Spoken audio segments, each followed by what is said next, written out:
I get one life, gonna do what I want. If I get one life, I'm gonna do what I want. We're here with Reade from We're the Union. So would you like to kind of introduce yourself and give like a brief, like not necessarily like a bio, but just like a brief little tidbit about who you are? I'm Reade. I am the singer and main songwriter and guitarist in a band called We Are the Union. And we just put out our new record, Ordinary Life, about a week and a half ago on June 4th. Yeah. More than a week. You can listen. Right? Right? I think with all the variants coming out, I think it feels like it's just been, I know, like months, right? Oh yeah. So funny. Like how many records have you sold now? Like I don't have the exact number, but I will say it is we're well over 2,000 now, which for us is like that's crazy. I mean, we've never done numbers like that ever. That's really exciting. That's incredible. Yeah. Thank you so much. It's incredible. I mean, for a band like us and a band our size, it's really special and really meaningful to us to be able to do numbers like that. I mean, that's like certainly was not the expectation. There was a little like bit at the back of my mind that was like, this might get out of control, but I wasn't ready for how out of control it got. I mean, we did, for our last record, Self-Care, I think we sold 1,000 records total. Like from 2018 until now, we sold about 1,000 records. And so to sell over 2,000 in, a 6-week pre-order campaign and then a week of sales, it's wild, and it's like, I feel like so much gratitude and so much awe of just like, how is this possible? It's really exciting to see. And I think, with this album and, the topics that it talks about, and it's kind of like a rebirth of you, but also a rebirth of the band in itself. And I think that's why it's doing so well too, because, people are really supportive of this and they do want to listen to your journey and, kind of what it entailed and what you went through and these feelings that you're talking about. I mean, there's so many people that relate to it now, so many people identify as transgender and being within the LGBTQ community that they're going to listen to these songs and, say, this is how I feel, or this is what I felt when I went through it too. Or, maybe they're not there yet. Yeah. So I really think it's going to resonate with people. And I mean, it's great. The songs are great. Well, thank you. Yeah. I appreciate it. Yeah. It's really nice to see see people having kind of positive reactions all over social media. It's a little bit overwhelming sometimes, but in the best way.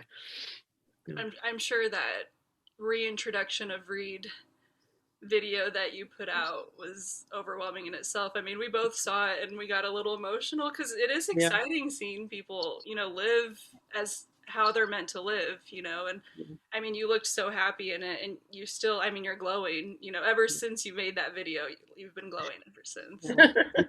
Thank you. Yeah. The funny thing about that video,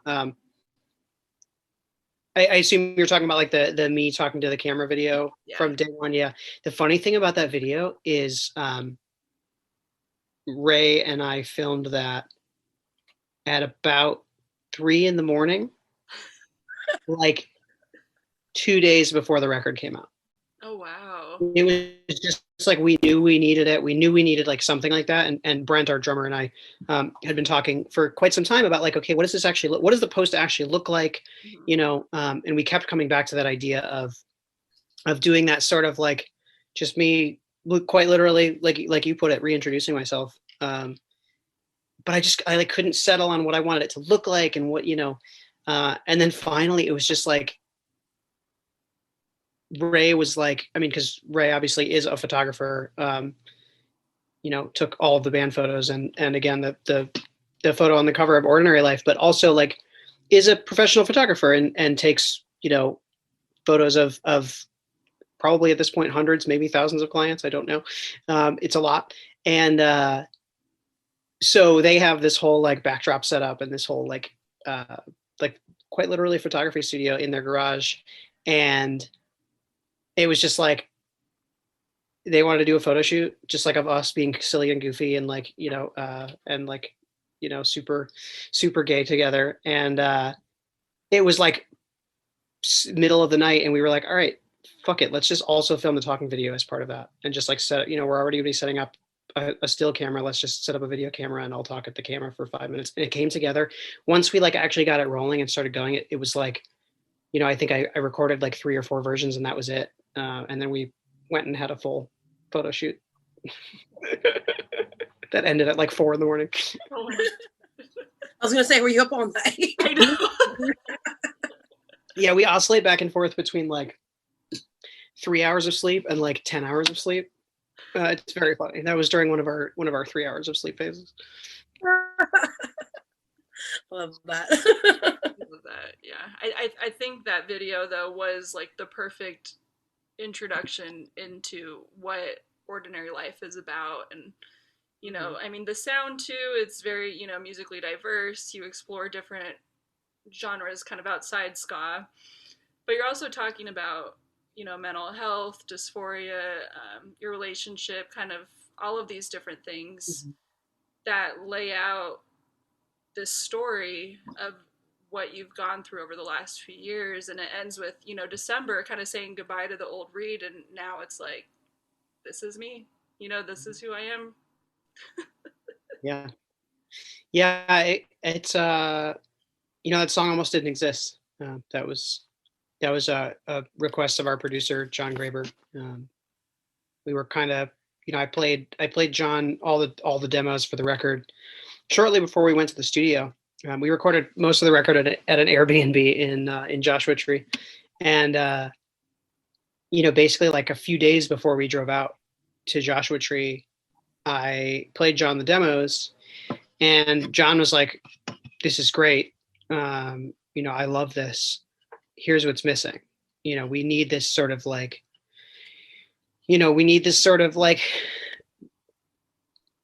not quite nostalgic, but sort of like a goodbye letter sort of thing, and basically John was like, write a song to the, Bane hoodie, Detroit flat brim hat wearing person that you were masquerading as, 15 years ago. And, what would you say to them? What would you say to that, Reade? And I wrote the entire song sort of like between recording sessions in the desert, which is why there's all sorts of references in that song to, the Salton Sea, Bombay Beach, and, the line, the only difference between a garden and a graveyard is what you've buried in it. That's actually a direct reference to an art exhibit at East Jesus in Slab City. There's quite literally, I'll never forget it, it's just a blue rock on the ground, and somebody painted, slightly reworded, but it's the same exact message. The only difference between a garden and a graveyard is what's buried in it. And I think that's how it's phrased on the rock.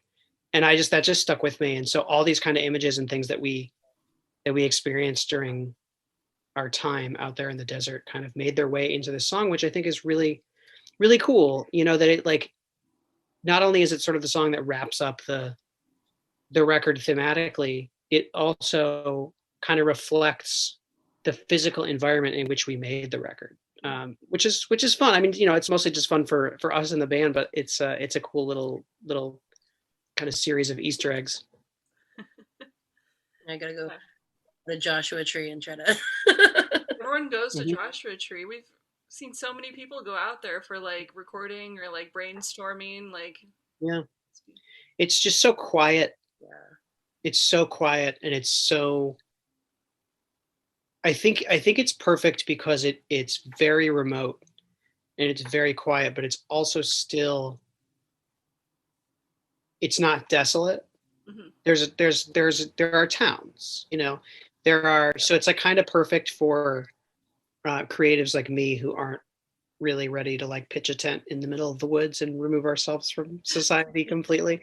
We want to still have the conveniences of modern society, but we want to also be able to get away from it. And I think that's why so many artists gravitate towards Joshua Tree. Is it's sort of like there's just so much solitude, and there's also, I don't know of many other places where you can you know, even with the fact that there is some population and some development out there, like when the sun sets, you can still lay in the front yard and see every single star. And I mean, that in and of itself was wildly inspirational, just kind of like staring at the sky. I think I did it probably for at least a couple minutes every night. It's beautiful. I can be like off the grid, but like not off the grid. Yes. Yeah, not completely. That's why all the Angelinos go there, because it's not ready for real wilderness. I think that's like, wasn't Demi Lovato there for like something, like recording? Demi Lovato was there at the same time we were. Oh my. Yeah, which I didn't find out until later. Yeah. Oh my gosh. I was watching like their documentary on YouTube, and I was like, oh, they're there in Joshua Tree. They are. And looking up Reade. Oh wait, Joshua Tree. What's going on? Yep. So was it like one of those like themed Airbnbs, or was it just like a regular? No. I mean, it was a ranch. Like, it was nice, but it wasn't. No, it wasn't like super themed. Some of those ones are really cool. Yeah. Yeah. Even like a tiki. Yeah. I was like, We had so many people, and we needed so much space that we kind of just found like the biggest square footage we could find and went for it. Gotcha.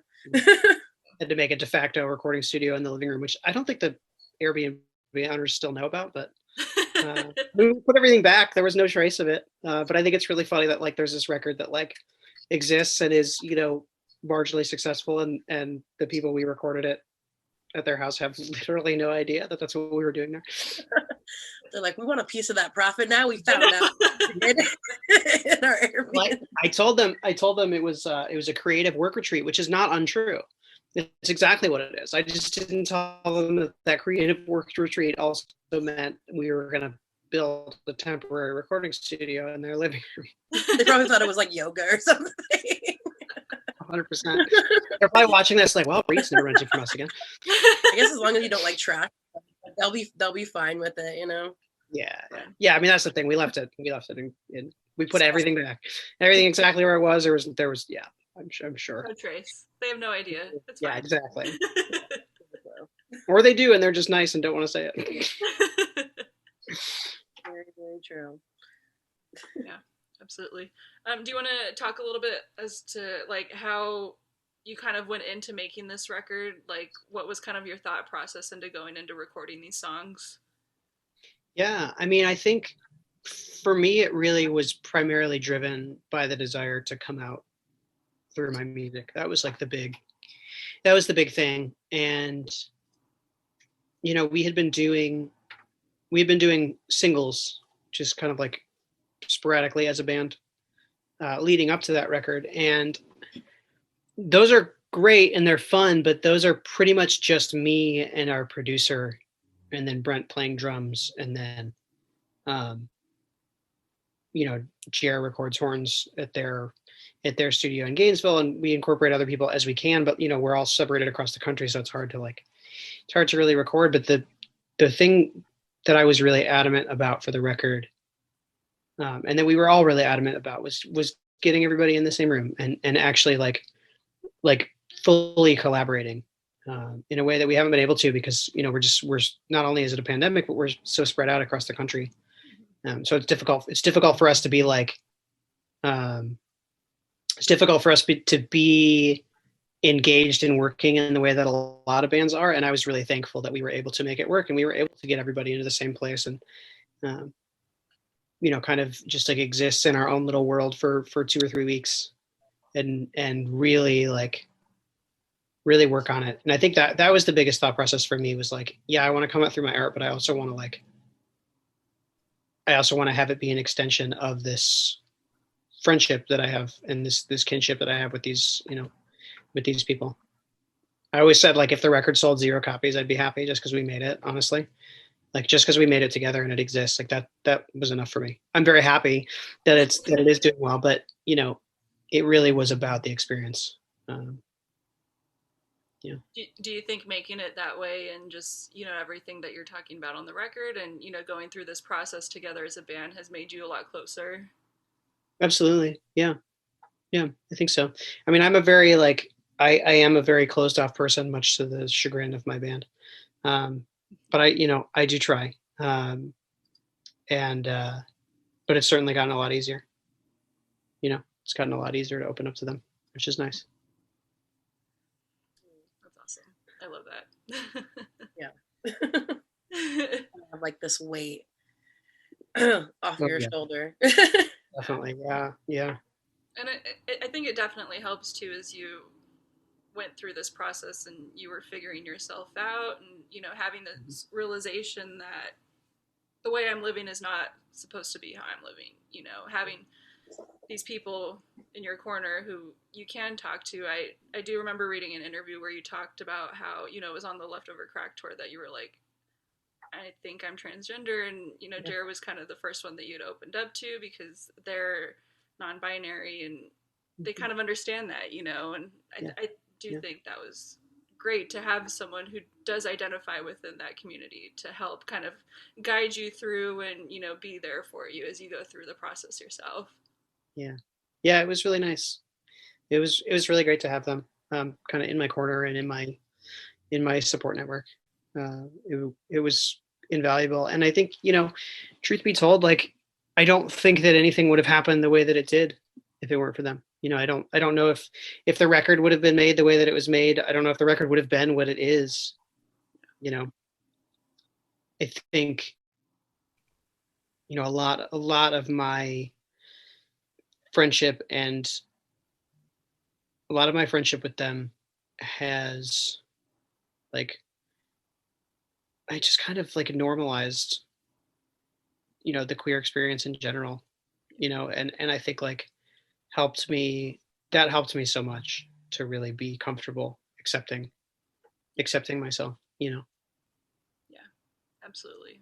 Especially too, with the current political climate. I mean, we're very fortunate to be from Southern California, and it's a very liberal place and accepting and diverse, but you get to other parts of the country where it's no, you can't live that way.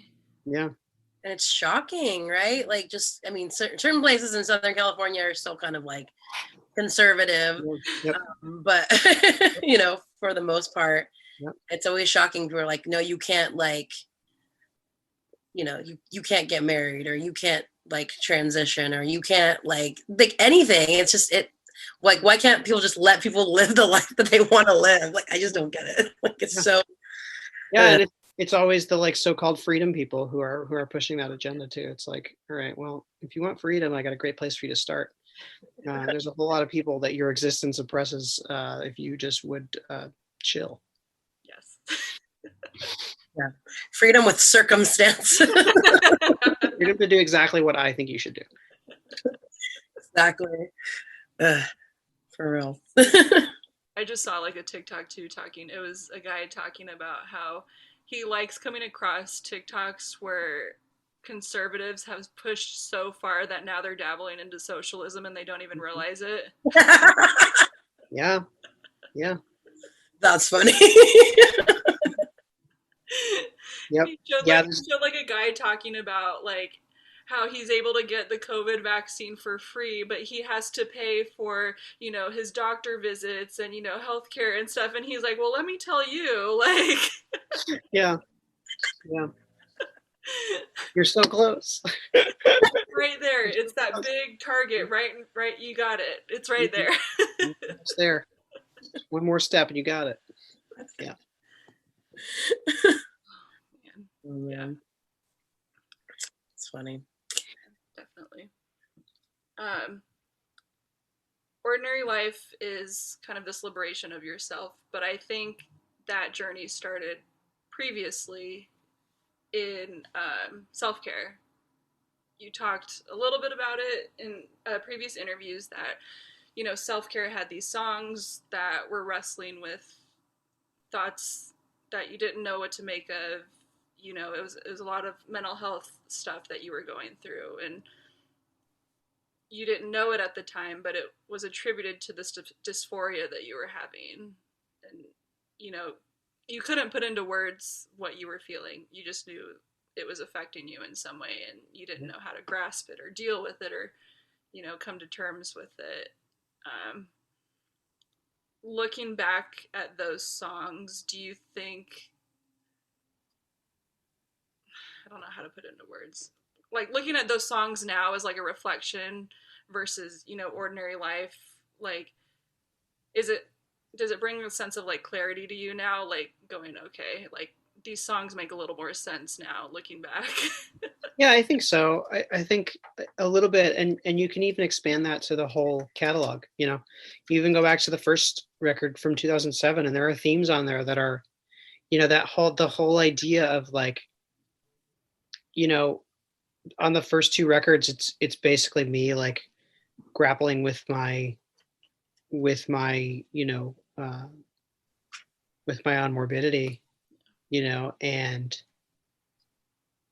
that obsession with like assigning your own value to your life, you know. And I look back at that now, and that's a big part of what the song Morbid Obsessions is about, is I look back on those thoughts and I go, wow, this was dysphoria, you know. And I think that people who don't experience dysphoria can certainly have those thoughts too, but in my case, you know, looking back on it, those were so clearly, you know, I was struggling with my own mortality because I wasn't living the life that I wanted to live. Right? Like I was struggling with assigning purpose to my life because I didn't feel like wasn't that I didn't have purpose. It was that I didn't feel like I was standing in the right place. Yeah. And, you know, all those thoughts kind of, once I realized my gender identity, and really once I started writing about it, and really as I finished the record was when that really clicked. And I look back and I'm like, wow, so much of this was informed by dysphoria. And again, I think a lot of those experiences are things that people who don't have dysphoria experience. You know, everybody can relate to anxiety, I think, and depression, most people. Yeah. But it does shine a little bit of light for me on like why those things presented in the way that they did for me, you know. I think that happens to a lot of people regardless. I mean, we've talked about it before, you know, our platform does talk a lot about the LGBTQ community and, you know, the things that they go through and experience, but the two of us will never understand what it feels like to be stuck in a body that doesn't feel like ours. Right. We can certainly have, you know, the same mental health struggles, you know, the depression, anxiety, self-destructive behaviors that are attributed to other issues, but we will never be able to feel that or experience that feeling. And I think that can really aid in the community, you know, just being more, what do you call it? I'm losing track of words here. Like aware, yeah, just aware of like what people experience, you know, and go through. And it's not just I'm gonna be this, it's no, I am this person that is stuck in something that's not me. Right. Yeah. And I think like, you know, I think there's a million different ways to look at it too. And I think that's like part of what makes it so challenging for people to understand is like, it's not simple.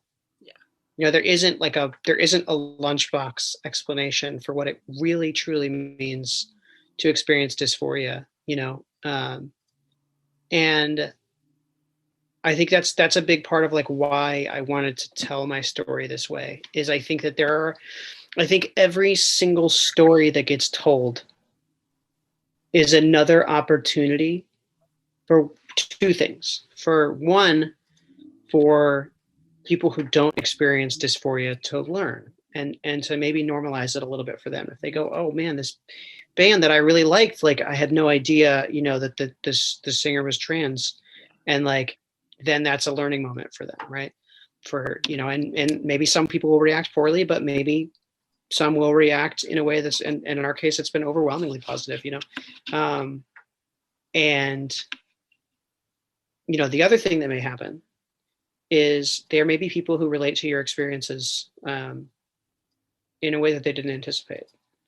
And that's the big one for me, You know, we've had so many people reach out since we announced the record and put out the first song and all that. You know, we've had so many people reach out and literally say things like, your song inspired me to come out to my family, you know, things like that. And it's like, you know, of course it's never the sole factor, right? But to be like, any push, much less the final push, like is an incredibly empowering feeling, and something that I hope,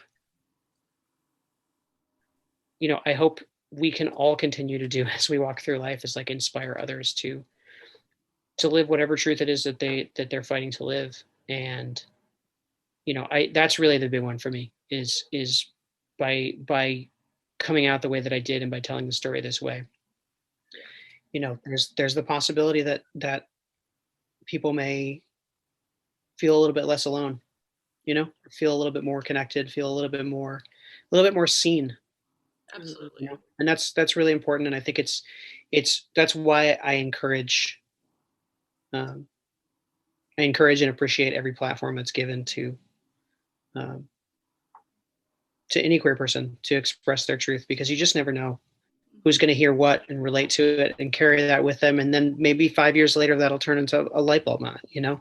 And that's incredible to me, you know? Yeah. Just having that like visibility. Yeah. They say representation, you know, there's like all this backlash. It's like representation doesn't matter. It's like, well, it does, you know, authentic representation certainly matters. Authentic, honest, organic representation certainly can result in light bulb moments, because it did for me, you know, and everybody's experience is unique. Certainly, you know, there's no like cookie cutter, you know, path, but certainly seeing other people's experience normalized, and just seeing queer and trans people exist in my life led me to the thoughts that I needed to have, you know, indirectly and directly in some cases. And so I just think it's beautiful. I think I'm so grateful to have been able to tell my story this way, and to continue to tell it, and to continue to have conversations like this. It's just so beautiful and cool to me that we're at least at a point, even if we have a long way to go, we're at least at a point as a society where we can talk a little bit more openly and honestly. Yeah. Yeah. You see it more and more. Like, there's just so many people that identify with it now. I just read an article. I mean, we had posted it a while back that it was like 1 in 6 Gen Zers, you know, identify, but now it's 1 in 5. Yeah, I believe it. You know, I think we haven't even scratched the surface of like really, truly how common this is. You know, I think it's like,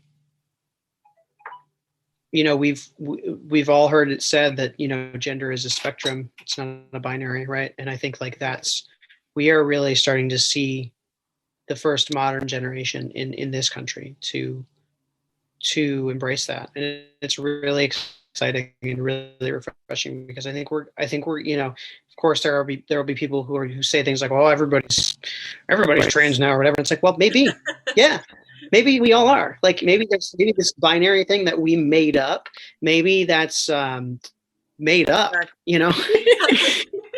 It's not real. I hear people like going like, where are all these LGBTQ people like come from? They weren't here before. Like, no, they were here. Yeah, we've been here forever. It's just like some of us didn't know, and there was no conversation about it. It's like, you know, how many people never get to explore those thoughts? Yeah. You know, that's why I'm so excited that we have, you know, a generation that's coming up that seemingly is set up to be very, very accepting of that and experiencing it themselves. Like, I'm just so excited, because I think on past generations, and I wonder how many people just didn't have the language. You know, that was it for me. I didn't realize I was trans until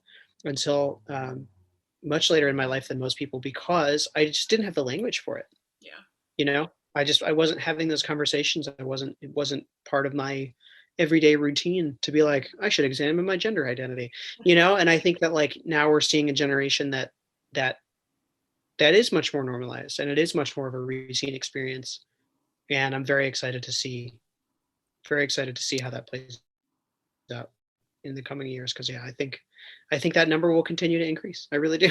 Oh yeah, definitely. I mean, people just out here living their lives, loving who they want to love, and being who they truly are. I did think, as you were talking about that, the Boys Will Be Girls video with the paint and how, like, it was just so simple, so just the blue paint, but it was so cute as, like, the colors started to mix, and now you have, like, green and orange and yellow, and, like, it was just the perfect, like, metaphor for that, spectrum of everything. Like boy blue, girl pink. That's it. Like, Yeah.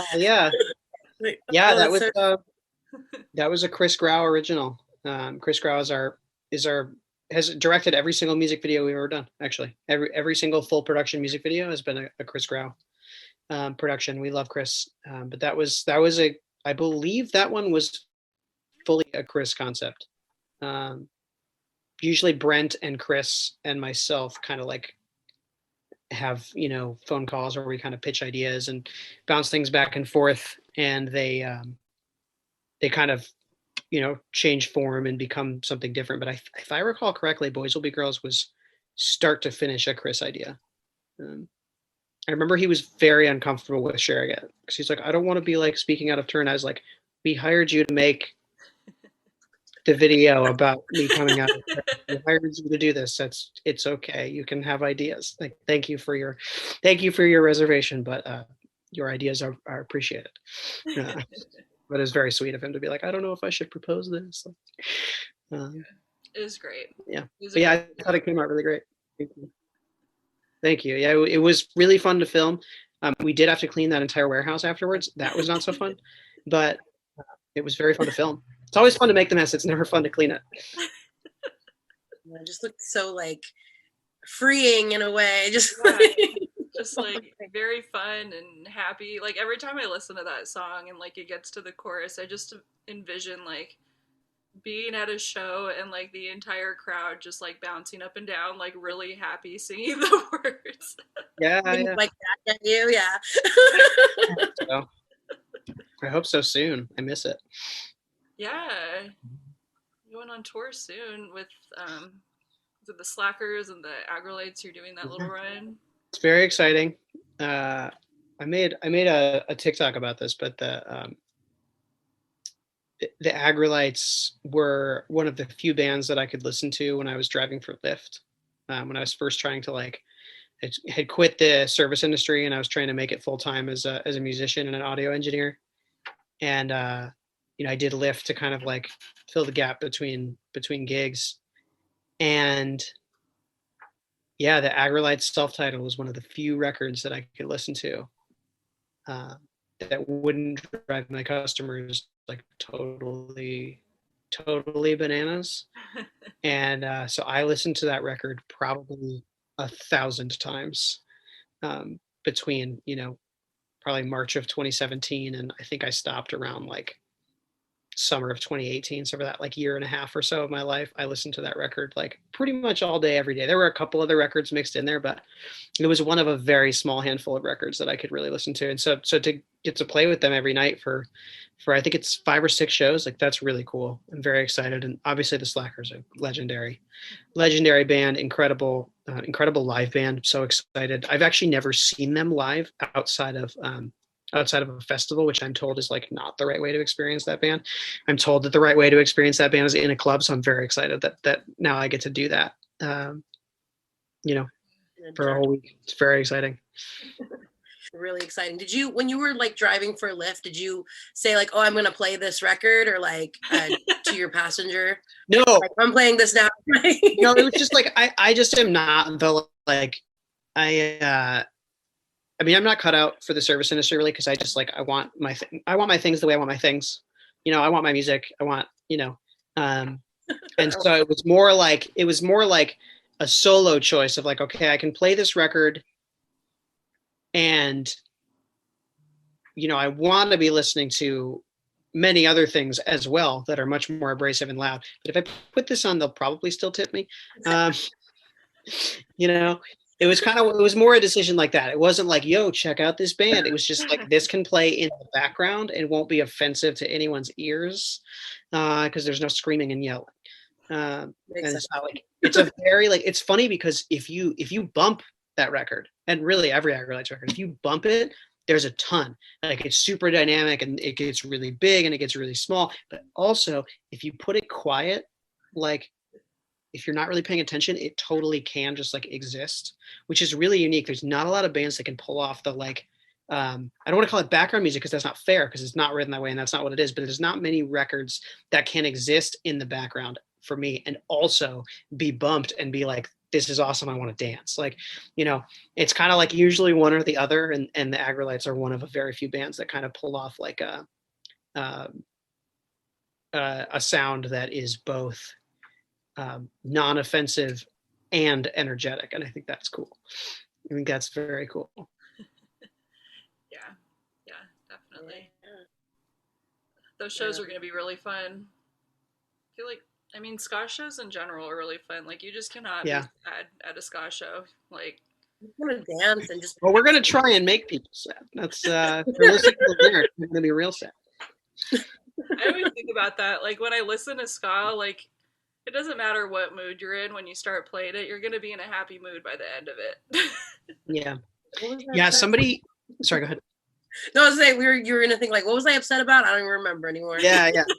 We somebody tweeted at us like shortly after Self Care came out. Listening to We Are the Union is like, quote, I want to dance, but I also want to cry, end quote. There it is. Yeah. I love that, like the juxtaposition between like having kind of sad lyrics and then like upbeat melodies with it. Yeah. So it's yeah, it's fun. And the funny thing is, like, you know, I would argue that that's kind of always been true for ska. Like even when you go and look at bands like Real Big Fish, like the band that's like kind of ostracized for or criticized for being like too goofy, and like, yes, they have goofy songs to be sure, and their live show is very goofy, but there's some sadness in those lyrics if you're really listening. Like there's some like, you okay, buddy? You know what I mean? And so like it's so funny that like even the bands that we think of as like happy-go-lucky, like fun only bands, like if you're really listening, like there's some sadness to be found there for sure. Yeah. They say like the happiest people on the outside can be like the saddest people on the inside. True. So very true. Makes sense. Yeah. I feel like that, like, I came to that realization, like, as I grew up, because, like, I listened to a lot of ska when I was younger. Like, my first show was, like, No Doubt, you know, like, I listened to ska growing up. But then, like, as I got older and, like, revisited some of these songs, I'm like, wow, they're kind of sad. Like, I was jumping around with them when I was, like, 6. Like, Yep. Yeah, that record, Tragic Kingdom, is a very, at times angry and at times devastating record. And it's funny that we we associate it with like fun summer vibes, and it's like totally not. If you're listening, it's totally not, you know.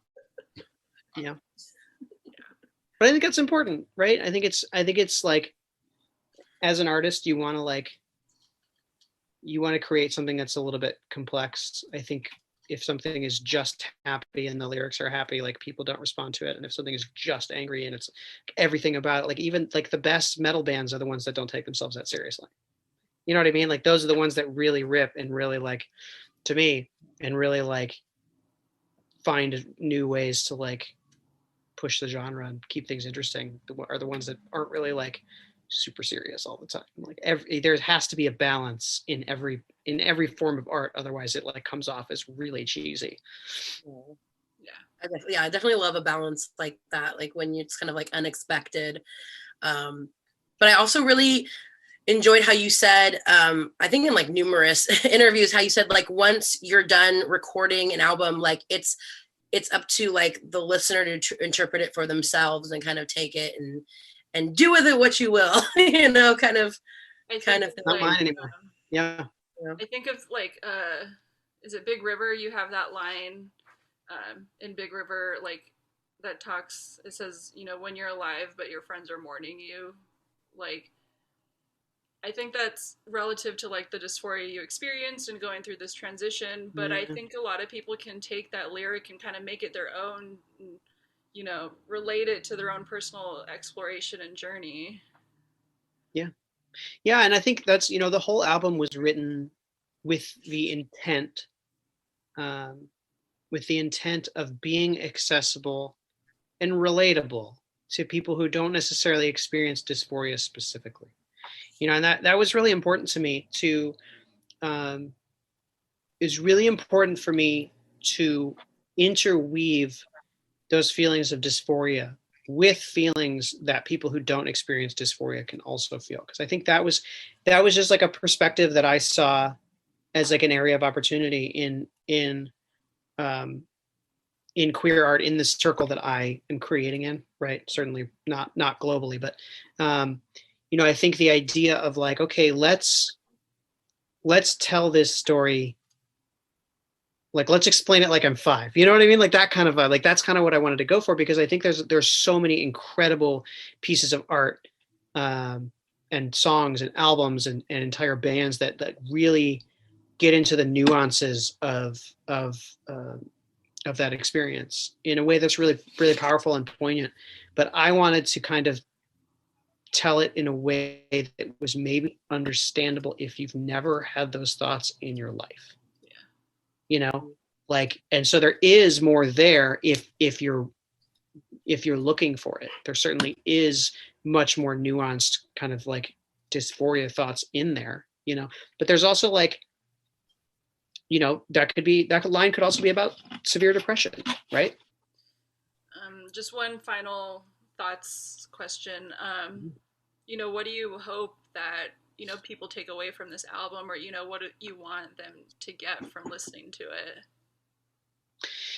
I mean, I think, you know, the biggest thing for me is for, I think there's 2 things.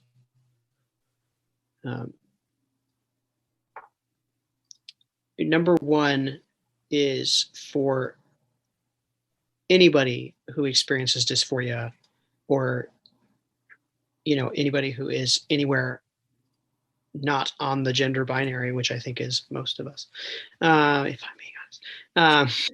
I think, you know, I think I would like for them to feel maybe a little bit seen, which I said, you know, kind of touched on earlier, but like the idea of like, your experience is not unnatural.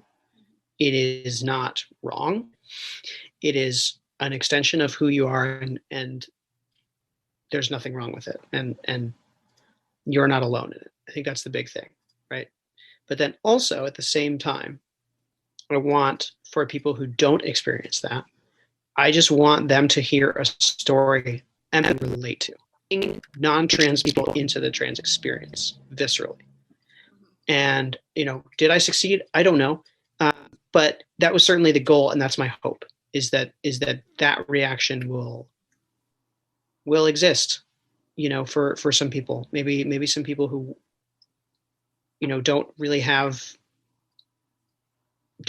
like trans or queer people in their life, or just don't have exposure to that maybe can now have a story that they go, oh, well, I don't experience dysphoria, but I do experience these other things. And man, it sounds like it's kind of like similar, you know, it sounds like it's kind of similar to how I feel when I'm really depressed, or, you know, it sounds like how I feel when I'm dysmorphic, or, you know, there's a million experiences that are not related to gender identity that I think you can kind of tie together. And so my biggest hope for people outside the queer community is that they'll find something in the record that they can relate to, that will maybe help them be a little bit more empathetic to the people in their lives, or people they may encounter who aren't in their lives. You know, I think it's really about normalizing to me. It's the biggest reason that I wanted to express myself this way and do the record that way. I think the more people can tell their story in ways that are relatable,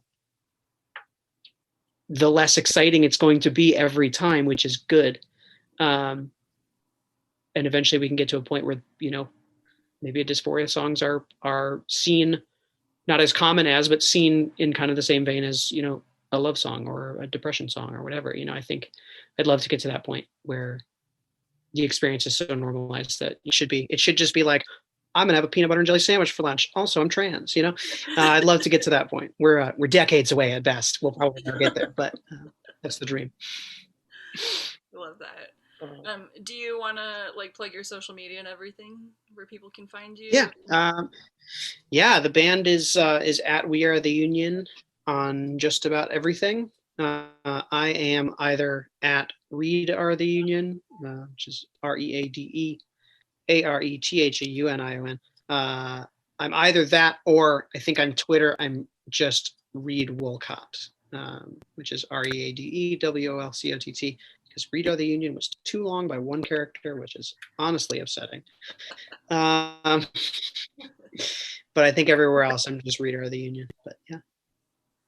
Awesome. And then everything you could ever want to know about the band is at wearetheunion.net. That's that's our main everything. All right. Well, thank you for thank you so being much here with us. Thank you for having me. It was a pleasure. Let go.